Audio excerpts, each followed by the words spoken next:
Praise the lord. ప్రభువును రక్షకుడైన యేసుక్రీస్తు పరిశుద్ధ నామమునకు మహిమ కలుగును గాక. కూడున్న మీ అందరికీ కూడా దేవుని నామం పేరిట వందనాలండి. ఆ దేవాది దేవుడు మనల్ని ప్రేమించి మనకిచ్చిన వాక్యమును అందుకుంటూ ఆ సర్వోన్నతిని మహిమపరుస్తూ మనం ముందుకెళ్దామండి. ఈ రోజుకు గాను దేవుడు మనకు అనుగ్రహించు వాక్యము కీర్తనల గ్రంథము 116వ కీర్తన 7వ వచనమును ఈ రోజు దేవుడు మనకు అనుగ్రహిస్తున్నారు. ఆ వాక్యము, నా ప్రాణమా యెహోవా నీకు క్షేమము విస్తరింపచేసి ఉన్నాడు, తిరిగి నీ విశ్రాంతిలో ప్రవేశింపుము అని దేవుడు ఈరోజు మనతో మాట్లాడుతున్నాడండి. నా ప్రాణమా యెహోవా నీకు క్షేమము విస్తరింపచేసి ఉన్నాడు. దావీదు రాసినటువంటి ఈ కీర్తనలో దేవాది దేవుని దగ్గర తన ప్రార్థన చేస్తూ చెప్తున్నటువంటి మాట, తనను తాను బలపరుచుకుంటున్నాడు. తనను తాను కృంగిపోనివ్వకుండా దేవునిలో స్ట్రాంగ్ అవుతున్నాడు. దేవుని మీద ఆధారపడే విధంగా తనను తాను బలపరుచుకుంటూ మాట్లాడుతున్నటువంటి మాట. అందుకే ఆయన అంటున్నాడు, నా ప్రాణమా యెహోవా నీకు క్షేమము విస్తరింప చేసి ఉన్నాడు. అంటే తనతో తాను మాట్లాడుకుంటున్నాడు, తన ఆత్మతో మాట్లాడుకుంటున్నాడు.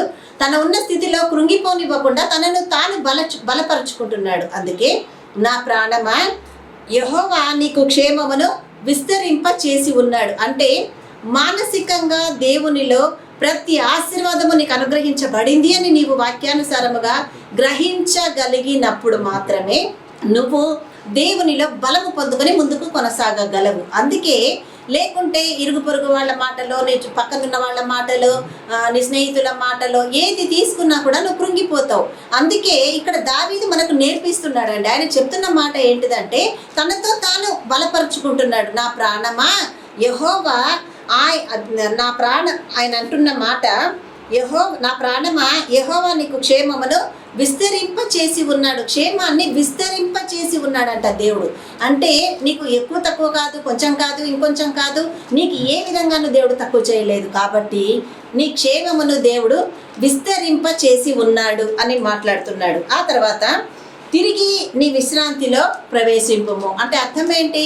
విశ్రాంతిలో ప్రవేశించుము అంటే నువ్వు మౌనము కలిగి నీ చింతంతా తీసివేసి, నీ భారమంతా తీసివేసి, నీ బలహీనతనంతా విడిచిపెట్టి తిరిగి దేవునిలో నువ్వు దేవుడు కలుగు చేసిన క్షేమమును బట్టి, విస్తరింప చేసిన ఆయన కృపను బట్టి నువ్వు తిరిగి బలమును తెచ్చుకొని దేవాది దేవునిలో నువ్వు తిరిగి విశ్రాంతిలోనికి ప్రవేశించు అని దావీదు తన ప్రాణముతో మాట్లాడుతూ దేవుణ్ణి గణపరుస్తూ చెప్తున్నటువంటి మాట ఈరోజు మనం విని ఉన్నామండి. ఇప్పుడు ప్రియ సహోదరి సహోదరులారా, దేవుడు అంటున్నాడు, మీరు బలహీన క్షణాలలో ఉన్నప్పుడో, బలహీనతలతో ఉన్నప్పుడో, అస్వస్థతలతో ఉన్నప్పుడో, లేక మీకు కావాల్సినటువంటి నెమ్మది మీలో లేనప్పుడు, సమాధానము పొందుకున్నప్పుడు మీరు మీ ప్రాణముతో ఇలా మాట్లాడగలుగుతున్నారా? మిమ్మల్ని మీరు బలపరుచుకోగలుగుతున్నారా?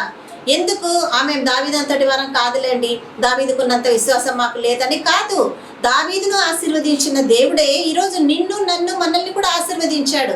ఆయన ఆనాడు దావీదును ఆశీర్వదించినప్పుడు వేరే రూపంలో లేడు, ఈనాడు మన దగ్గరకు వచ్చి ఆశీర్వదించేటప్పుడు ఇంకొక రూపంలో లేడు ఆయన. అంటే మార్పు లేని నిరంతరమైన దేవుడు, దావీదును ఆశీర్వదించిన దేవుడే ఈరోజు నీ దగ్గరకు వచ్చి నీతో మాట్లాడుతున్నప్పుడు మరి దావీదన్న మాట అదే దేవుని గురించి మనం ఎందుకు చెప్పలేమండి?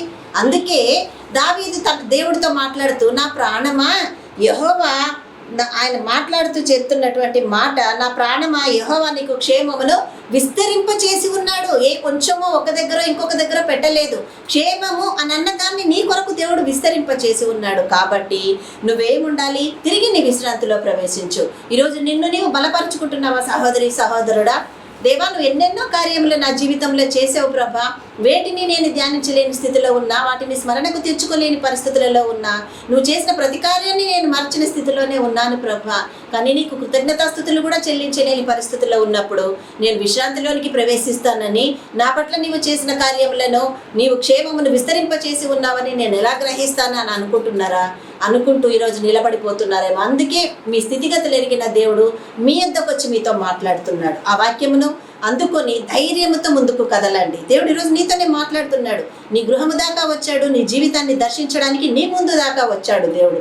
ఈ వాక్యాన్ని పట్టుకొని వచ్చే దేవుణ్ణి, ఆయన మాటను నువ్వు గలపరచగలిగినట్లయితే, ఈ వాక్యము నాదేనని నువ్వు తీసుకోగలిగినట్లయితే, ఇక్కడ దావీదుకు నెరవేర్చిన ఆ సర్వోన్నతుడు నీ జీవితంలో కూడా ఈ వాక్యానికి ఉన్న ఆశీర్వాదంలో నీకు ఇచ్చి ఆయన మహిమ పొందడానికి సిద్ధముగా ఉన్నాడు. భయపడకండి, దేవుడు ఈరోజు మనతో ఉన్నాడండి. సమస్తమును జయించిన దేవుడు మనతో ఉన్నప్పుడు ఏ విషయంలో మనం కృంగిపోతాం? ఇదే కీర్తనల గ్రంథములోనే దావీదు అంటాడు కదా, కొండల తెట్టు కన్నులెత్తుచున్నాను, నాకు సహాయం ఎక్కడ నుంచి వచ్చును, యెహోవా వలననే కదా అని అంటాడు కదా. అంటే నేనున్న పరిస్థితులలో దేవాది దేవుని దగ్గర నేను మొరపెడుతున్నప్పుడు, నా శ్రమల్లో నాకు శోధనలు ఎదురైనప్పుడు, నాకు కావాల్సిన ఆన్సర్ రానప్పుడు నేనేం చేస్తున్నా, కొండల తట్టు కన్నులు ఎత్తి దేవాది దేవుడి దగ్గర నుంచి వచ్చిందని నేను అనుకుంటున్నా. అదేవిధంగా నీకు క్షేమం కలుగజేసిన, విస్తరింపచేసిన దేవుడు నీకు తోడై ఉన్నాడు. కాబట్టి నా ప్రాణమా విశ్రాంతిని పొందుమని నిన్ను నువ్వు బలపరుచుకుంటే దేవుడిచ్చు సమాధానము నిన్ను వెంబడించును గాక. వీటి కృప దేవుడు మనకందరికీ అనుగ్రహించును గాక. తలలు వంచినట్లయితే, దేవా నీకు స్తోత్రములు, వందనాలు తండ్రి.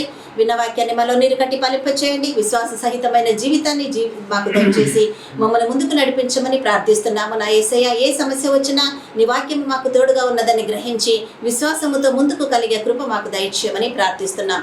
నాయన, ప్రపంచ దేశాల మీదికి నీ హస్తాన్ని నడిపించండి. అనేకులను మీరు ఆశీర్వదించి నీ కృపల వర్ధిల్లజేసి మీరే మహిమ పొందమని యేసుక్రీస్తు అతి శ్రేష్టమైన నామమున మా ఈ ప్రార్థన మీ ఆశీర్వాదంగా మేమందరము కూడా నీ వలన అడిగి పొంది ఉన్నాము మా తండ్రి. ఆమేన్. అందరికీ ప్రైజ్ ది లార్డ్. మరొకసారి ఈ వాక్యం ద్వారా మీరు ఆదరించబడినానని మీకు తలంపు కలిగితే ఈ వాక్యాన్ని ఇంకా మీ ఫ్రెండ్స్కైనా, మీ కుటుంబీకులకైనా, బంధువులకైనా అందరికీ షేర్ చేయండి. ఈ ఛానల్ని ముఖ్యంగా సబ్స్క్రైబ్ చేసుకోండి. దేవుడు మీ అందరినీ ఆశీర్వదించును గాక. ఆమేన్. నన్ను నూతన సృష్టిగా చేసి నీ పాత్రగా